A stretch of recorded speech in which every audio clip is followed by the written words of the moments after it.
আমার সাদা মনে একটাই প্রশ্ন, যে বৌমারা বাড়িতে কোনো কাজ করে না, তাহলে কি তোমরা কাজের লোক রাখো? বাড়ি থেকে এসে তোমরা বাইরের লোক এসে কাজ রান্না বান্না করে দিয়ে যাও, তোমরা খাও। একটুক্ষণ শুয়ে থাকলেই বলে শুয়ে থাকে, তাহলে কাজ হয়ে গেছে কি পাড়ায় ঘুরতে বেরোবো? সত্যি আজব মানুষ, কি বলা যায় বলো বন্ধুরা? তোমরা সবাই কেমন আছো? আশা করি খুব ভালো আছো, সুস্থ আছো। আমিও খুব ভালো আছি। দেখতেই পাচ্ছ সকালবেলা থেকে আজকে ভিডিওটা শুরু করেছি, যেহেতু মেয়ের স্কুল থেকেই জানো তাড়াতাড়ি করে রান্না করতে হয়, ও খেয়ে যায়।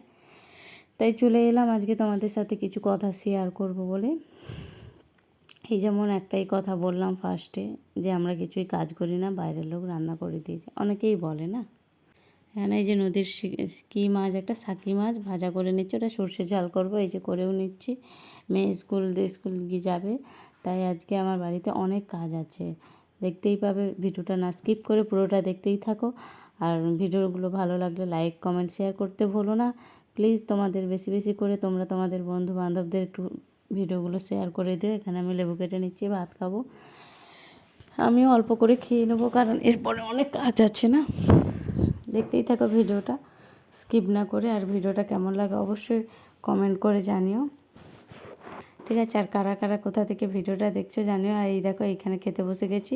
ওর বাবা মা খাবে, ওর মেয়ে খাবে গরম ভাত, আর আমি খাবো ঠান্ডা ভাত। যেহেতু কাল রাত্রে আমি ভাত খাইনি, ভাতটা পড়ে আছে ফেলে দেবো, তাই আমি খাবো পান্তা ভাত। সত্যি কথা বলতে পান্তা আমি অনেক দিন বাদে খাচ্ছি। একটু আলু ভাতে দিয়েছিলাম, ওই পান্তাটা দিয়ে। আর এই যে বড়া ভাজছিলাম, তাও বড়া ভাজা ওরা অর্ধেক শেষ করে দিয়েছে। এইখানে দেখো কাজে লেগে গেছি, মেয়েকে স্কুল দিয়ে চলে এসেছে ওর বাবা।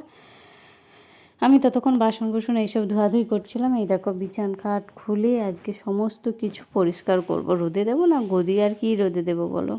আর এটা আমি গদির কভার করেছিলাম, যে হরকা বেড কভারগুলো হয় না, ওইগুলো সেলাই করে, আমার যেহেতু বাড়িতেই মেশিন আছে, সেলাই করে আমি ওটাকে কভার বানিয়ে নিয়েছি। নাহলে কি বলো তো, ওর উপর রাবার ক্লথ দেওয়া থাকে, এবার ওর উপর যে পেপারটা দেওয়া থাকে সেটা ফেটে যায়, এই জন্য আমি কভারটা বানিয়ে নিয়েছি। এই দেখো এক জাম ধুলো, দেখেছো চারধারে এতটাই ধুলো, যে কোনো জিনিস বের করলেই দেখি ধুলো হয়েছে। সত্যি কথা, অনেক দিন বাদে পরিষ্কার হচ্ছে খাটের ভেতরে। সবসময় তো আর এইসব খাট খোলা হয় না, কী করতে খুলবো, হাত বাড়িয়েই নিয়ে নিই। এত ধুলো বেরিয়েছে যে মানে ভাবার বাইরে, এত বাড়ির ভেতরেই দেখো সমস্ত কিছু সুন্দর করে আবার গুছিয়ে নিয়েছি। আর ভিডিওটা কেমন লাগলো অবশ্যই জানিও। তোমরা কে কোথা থেকে ভিডিওটা দেখছো জানিও। এইদিকে সমস্ত কিছু বাসন কুসন রেখেছি, আর এইদিকে বিছানের সাজ রেখেছি, ব্ল্যাঙ্কেট, বালাপোষ, বেড কভার, কাঁথা, এইসব সমস্ত কিছু আমি দেখো পেপারের ভেতরে রেখেছি, যাতে না ধুলো হয়। Bye bye, tata. আজকের ভিডিওটা এই পর্যন্ত, সুস্থ থেকো সবাই।